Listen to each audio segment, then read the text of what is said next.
Welcome to this video for College Algebra, Chapter 5, Section 3. Today we're going to be talking about inverse functions. So before we talk about inverse functions, let's try a little warm-up problem here. See if you can do the composition of functions f composed with g and g composed with f. I'll pause for a second and then we'll continue.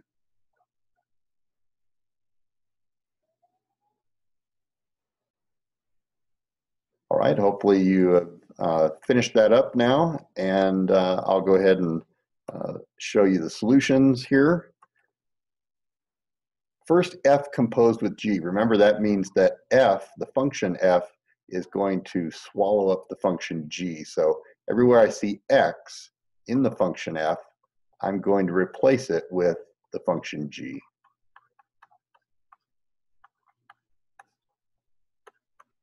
All right, now I'm going to simplify a little bit. 5 times this fraction with a denominator of 5. We'll see that the 5's will cancel. And this will leave us with x plus 4. I've taken care of that parentheses by multiplication, so no need for parentheses anymore. X plus 4 minus 4, well, that's just equal to x. So f composed with g left us with a result of just the function y equals x. Let's see what g composed with f is. So I'm going to write g of x, and everywhere I see x, I'm going to replace it with the expression 5x minus 4. So I take 5x minus 4, where we see this x, then we have plus 4, and it's all divided by 5. And we'll simplify a little bit. Well, minus 4 and plus 4 adds up to 0. So now we have 5x over 5. And when the 5's cancel out, again, we have wound up with the result of just the function x. So g composed with f was equal to x. F composed with g and g composed with f, the result both times was the function y equals x. We'll see why this particular arrangement is kind of special in just a little while. Well, let's move on here to a few definitions, a few basic definitions that are mentioned in Chapter 5, Section 3, is the definition of increasing and the definition of decreasing, as well as one more definition. A function is increasing on an interval if, when x1 is less than x2, f of x1 is less than f of x2.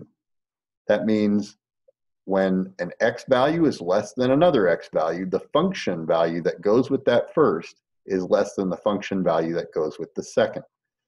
So another way of thinking of this is, as my x's get bigger, my function values will get bigger. And that's what it means to be an increasing part of a function. Decreasing on an interval, well, now for x1 less than x2, f of x1 will be greater than f of x2. That is, for a smaller x, we'll get actually a larger function value. And as the x values get larger, our function values will get smaller. That's the idea of decreasing. We'll see that some functions are always increasing, some functions are always decreasing. Other functions have certain intervals where they're increasing and other intervals where they're decreasing. The last type of section we'll talk about here is a constant. And constant on an interval means that f of x1 equals f of x2. That is, function values are equal no matter what x I decide to put as my input. So here's an example of a function. Let's look for where it is increasing and where it is decreasing. We can see that at the beginning here, as my x values increase, my y values also increase. So if x1 is less than x2, f of x1 is below f of x2. That meets the definition of an increasing function. And so for this interval, this function is increasing. Now, as soon as we get past about 1.5 or 2, this function begins to decrease. That is, as x1 is less than x2, the function value at x1 is higher than the function value at x2. So here the function is decreasing. And then from about, let's see, looks like about x equals 6 on through maybe infinity, we have the function increasing again. So x1 is less than x2, and the function value at x1 is also less than the function value at x2. So from about the x value, x equals 6, on up to infinity, this function is increasing. So we see one interval where the function is increasing, an interval where the function is decreasing, and an interval where the function is increasing again. On the next picture, we're going to see an example of a function which is constant. Notice that no matter what x values I choose, f of x1 is equal to f of x2. They have the same function value all the way across here. And a constant function will basically look like just a horizontal line. Next definitions that we want to talk about are one-to-one functions. A one-to-one function is a function in which each output can be traced back to a unique input. We'll look at some visual examples and some other ways to see one-to-one functions. But here's the essence of a one-to-one function. Every y value in the range corresponds to only one x value in its domain. Previously, when we've talked about functions, we have seen some functions where you can get the same y value from two different x values. Well, that is not allowed in a one-to-one function. I cannot get the same answer twice. If a graph of a relation passes the vertical line test, then it's a function. You remember the vertical line test from the last chapter, and we'll show you that vertical line test again. Remember, that's just the basic test of if something is a function. Well, if it also passes the horizontal line test, then that function can be said to be one-to-one. And a one-to-one function, we're going to see, is a very important condition for having inverse functions. So here's an example of using the horizontal line test. The first thing we're going to do is we're going to illustrate the vertical line test again. Remember, we see a graph and we want to know whether this thing is a function. So we sweep a vertical line through it. If that vertical line never touches the graph in more than one place, then we say, yes, that graph is a function. And in this case, this passed the vertical line test. Now we're going to perform the horizontal line test on that same graph. I'm going to run that horizontal line through the graph, and if it ever touches the graph in more than one place at a time, it will fail the horizontal line test. So it starts going up, and already we've seen places where it not only touches the graph twice, but 3 times at the same y value. So that is not a one-to-one function. It failed the horizontal line test. Here's another example.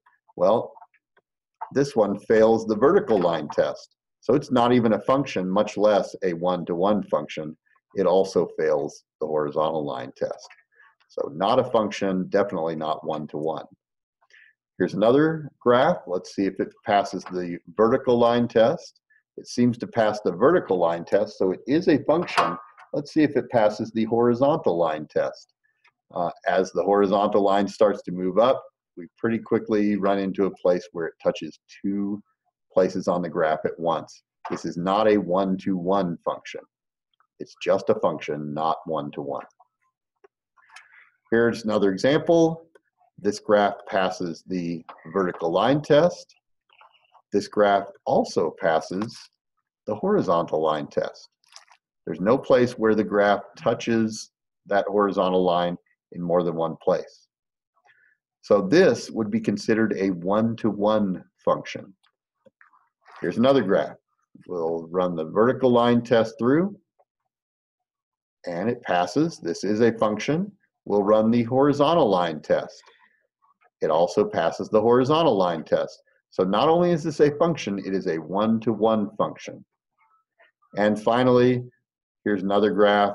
This passes the vertical line test, but it fails the horizontal line test. So this is a function, but not a one-to-one function. So to summarize, after performing the vertical line test, we saw that all but one of these was a function. Only the middle top was not a function. Every one of these, except for the middle top, passed the vertical line test. Now we've performed the horizontal line test, and we saw that the first three functions failed the horizontal line test, so they were not one-to-one. The fourth and fifth functions actually passed the horizontal line test, so they are one-to-one. The last function did not pass the horizontal line test, so it was not one-to-one. So now let's talk about the inverse of a function. This is where section 5.3 was heading. This is the big topic of section 5.3. First, notation. The inverse of a one-to-one function f is written as f inverse. That's how we'll read this, f inverse. This is not a -1 power. Don't read it as f to the -1st power. Negative powers put things in the denominator. This is not what this means. We'll see later how to take a function and find its inverse and write the formula for the inverse. But thing to understand, it does not mean put the function in the denominator. That's usually what a negative power means. Unfortunately, the notations look very much the same. But this is not a negative power. Read it as f inverse. Now, it's key to understand that only one-to-one functions can have an inverse. That is, if a function is not one-to-one, then it does not have an inverse function. The inverse of a function, what is it exactly? It's a new function which traces the outputs of f back to their inputs. And we'll see that illustrated in our machine illustration in just a second. Another key feature of an inverse function is that for any ordered pair xy, that is a point on the function f, the reverse pair yx is a point on the function in f inverse. Here's another key fact about functions and inverses. The composition of f and f inverse always equals x. So you may remember from our warm-up, we composed two functions and the result was x. Well, the reason the result was x was because the functions that I gave you on that warm-up were inverses of each other. And here's that written in notation here. F composed with f inverse results in x. And f inverse composed with f also results in x. So interesting thing is it doesn't matter the order we do the composition. Both of them will result in x, the function y equals x. Well, let's go back to the machine analogy that we've used for functions before, and we're going to try to answer this little question. If f of a equals b, then what does f inverse of b equal? So remember, this is an input of a that gives an output of b. In the machine illustration here, we've seen, say, an input of 5 that might give us an output of 36. So some kind of processing happens to that 5. It goes through some kind of a formula, and the output is 36. Now the question is, what is f inverse of 36? Is there some way of predicting what the f inverse function will do to 36? Well, let's create a new machine and suppose this is f inverse. Well, f inverse takes its inputs and traces them back to where they came from in the original function. So an answer of 36 came from an input of 5. That means f inverse of 36 will lead us back to 5. So if f of a equals b, then f inverse of b will equal a. So this is what we mean by a function tracing an output back to its input. Some more examples. If the input was 8 and my original function produces an output of 48, when I put 48 into the inverse function, it's going to produce an output of 8. If our input is negative 10 and the original function leads that to a negative 24 output, then a negative 24 input into F inverse is going to lead to an output of negative 10. So the F inverse function has a way of tracing outputs back to the inputs they came from.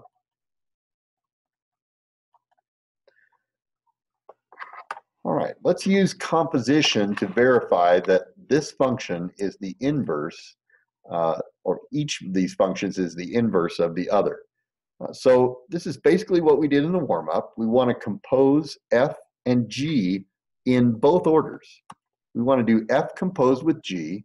We also want to do G composed with F. So I'll do this by hand here. First, let's write F composed with G.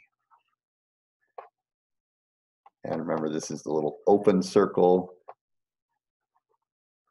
is the notation for composed. That means F gets to eat the function G. So first, we're going to put the function G as the input of F. So when x gets squared, that actually means the square root of x plus 5 gets squared. And the rest of the function F is to subtract 5. When we simplify that, that is square cancels out the square root, so x plus 5 minus 5. And that simplified is equal to x. So F composed with G produces the output of x. So we're halfway to verifying that these are inverses of each other. We also need to do G composed with F. So I'm going to let G swallow up F. That is, in the G function, everywhere I see x, I'm going to replace it with f of x. So instead of writing x, I'll write x squared minus 5.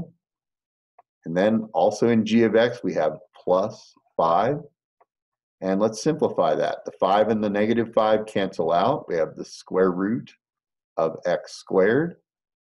And as long as x is a positive number, square root and square cancel each other out, and we get a value of x. So f composed with g gave us a result of x. G composed with f gave us a result of x. That confirms that f and g are inverses of each other. So yes, f and g are inverses of each other.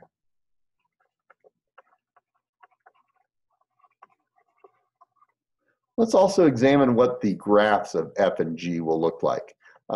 And let's see, notice this is f of x for x's greater than or equal to 0. I wonder why that particular condition was put on there. Well, let's take a look at the function x squared minus 5. And I'm going to look at this on a square window. There's the function x squared minus 5. It definitely passes the vertical line test, but notice this would fail the horizontal line test. So how does this even have an inverse? Well, remember, the condition was x squared minus 5 for x is greater than or equal to 0. Well, I can get the graphing calculator to only graph that part. All I have to do is put a little condition in here. X's, and I hit the test button, second math, greater than or equal to 0. And with that little condition in here, it will draw the graph only for x is greater than or equal to 0. Now notice this new graph is a one-to-one function. It passes the vertical line test. It also passes the horizontal line test. And now let's compare the graph of that to the graph of square root of x plus 5. And we'll see the red graph and the blue graph definitely have sort of a relationship here. There's almost a mirror image of each other. In fact, they are a mirror image over the line y equals x. And that is always true for graphs of inverse functions. The inverse function will always be a reflection of the original function over the line y equals x. So one of the key things that you'll be asked to do in this assignment is actually find the inverse of a function. And there are a number of ways to do it. On a graph, you would simply reflect the graph over the diagonal line y equals x. So if you have a drawing of a function, you could draw the inverse of the function. Just do that mirror image over the line y equals x. Reverse the points x, y into points y comma x. So reverse the coordinates of all the points and you'll have that new function, which is the inverse. The more difficult kind of problem is if you're given a formula. So if you're given a formula, f of x equals some kind of a function here, some formula for how to compute f of x, here's the process for finding the inverse. I'll give you some steps and then we'll do some examples. The steps are, first, replace the f of x symbol with y. So this will look like y equals some kind of formula. Step 2, interchange x and y.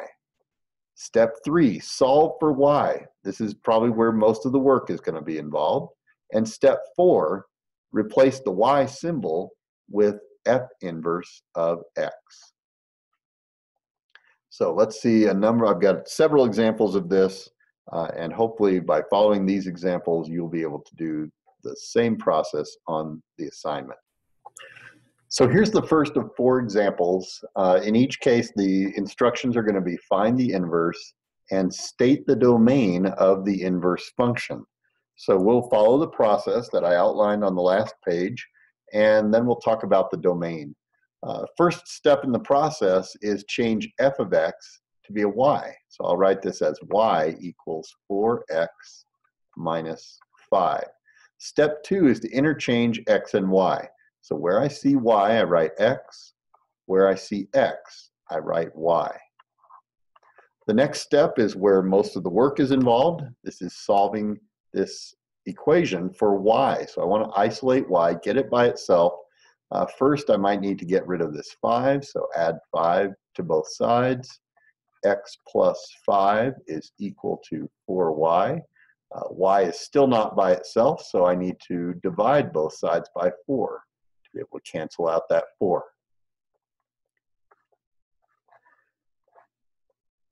Now, for our last step, instead of writing y, we're going to write the notation that f inverse of x is equal to x plus 5 all divided by 4. Now, as I look at this function, I don't see any x's in the denominator. I don't see any square roots that we'd have to worry about keeping positive. So the domain of this function is all real numbers. And what we've done is we've now found the function that will take any output from f of x and trace it back to its original input. Let's try another example. So our new example, f of x equals 3/4 x plus 3/5. This is typical linear function here in the mx plus b form. Let's find the inverse of this function, and we'll follow the same process. First, replace f of x with y. Y is equal to 3/4 x plus 3/5. Next step is to interchange x and y. So where I see y, I write x. Where I see x, I write y. Oops.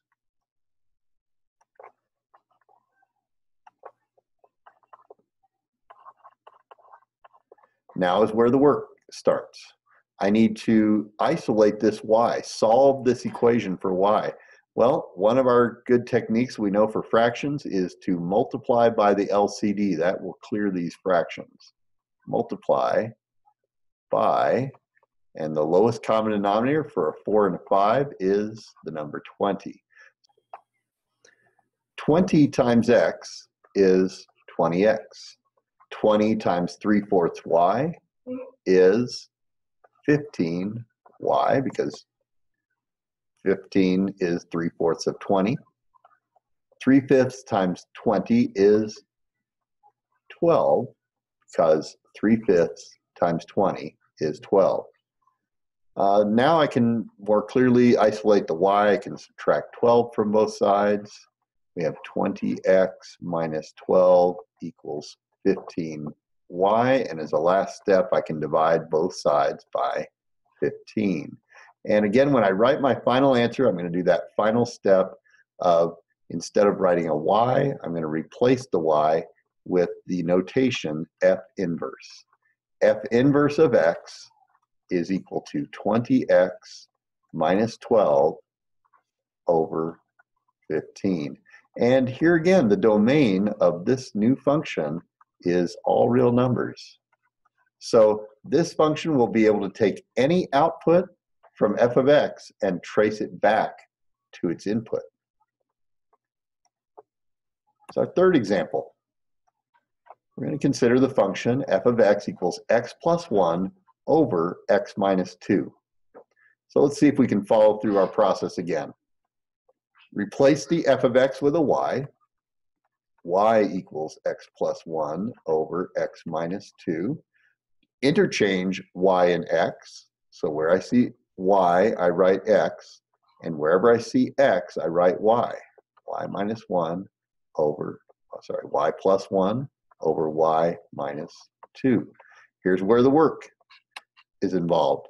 We need to solve this function for y. This is going to take a number of steps. First, I'm going to multiply by the LCD. Multiply both sides of the equation by the common denominator, which is y minus 2. We'll have x times y minus 2.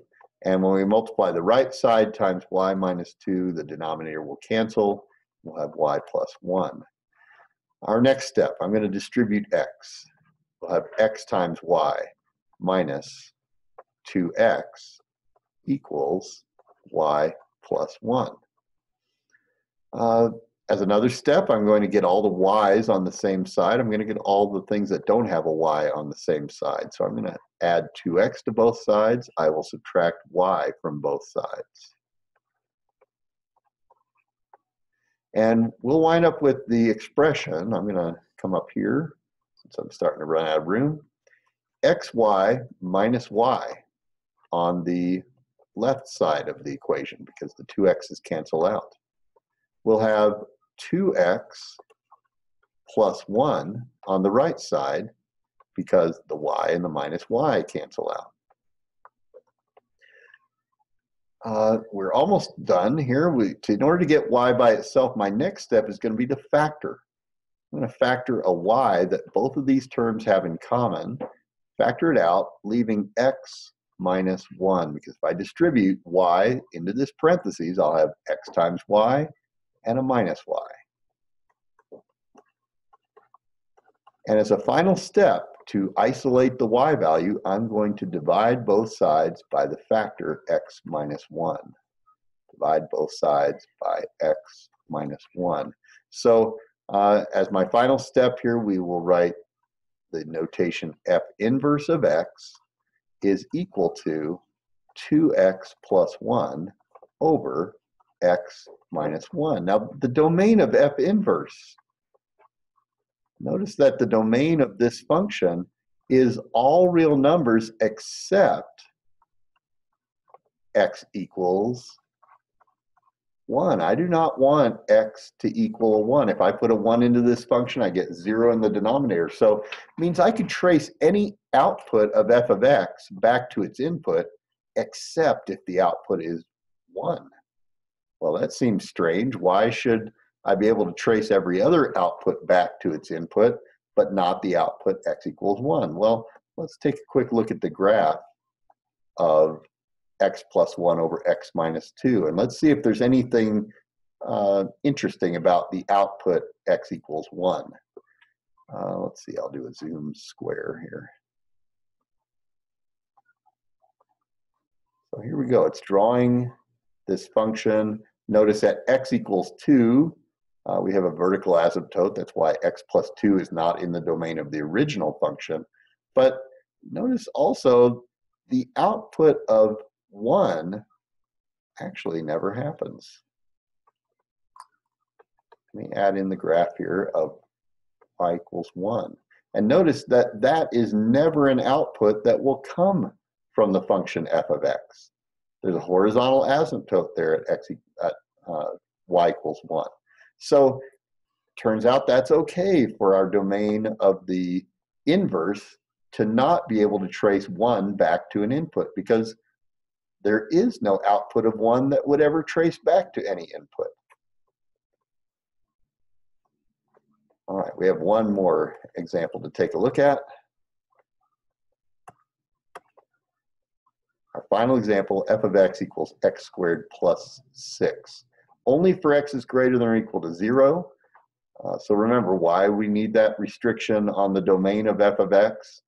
We've seen a quadratic function like this before.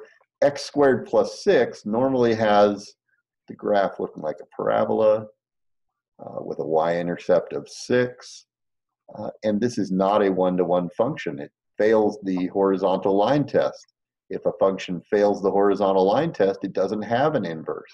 So by restricting this to only x is greater than or equal to 0, we are only looking at that part of the function, which is a one-to-one function, and it passes the horizontal line test. Therefore, it can have an inverse.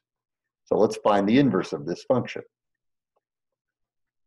Follow our steps. Replace f of x with y. Y equals x squared plus 6. Step 2, interchange x and y. X equals y squared plus 6. Step 3, solve for y. Here's where we do most of our work. Let's subtract 6 from both sides. X minus 6 is equal to y squared. Final step, to isolate y, I need to take the square root of both sides. So y is now by itself equal to the square root of x minus 6. And of course, our goal was to find the inverse of the function. So finally, I'm going to write this with inverse notation. F inverse of x is equal to the square root of x minus 6. Now let's review domain again. The domain of a square root function is all x's that will keep the part under the square root greater than or equal to 0. X minus 6 must be greater than or equal to 0. Solving that means that x must be greater than or equal to positive 6. Simply add a 6 to both sides. So the domain x greater or equal to positive 6, it means it can only trace outputs back to inputs if those outputs were greater than or equal to 6. Well, remember our original function f of x? All of the outputs of f of x are greater than or equal to 6. Very smallest output I ever have is when x equals 0, I get 6. For any other number, I'm adding something to 6. So it's always greater than or equal to 6. So turns out this inverse function can trace any output of f of x back to its input. So why are we looking at inverse functions in the first place? What is the point of all this? How does this relate to sections 1 and 2? We were talking about exponential functions. It seems like we suddenly took a bit of a detour here. Well, in the next section, we'll find out how inverse functions relate to exponential. We'll actually see what the inverse of an exponential function is. And once we know what that inverse function is, we'll be able to solve some problems that we couldn't solve before, or we'll be able to solve some problems at least in a more sophisticated way than what was available to us in sections 1 and 2.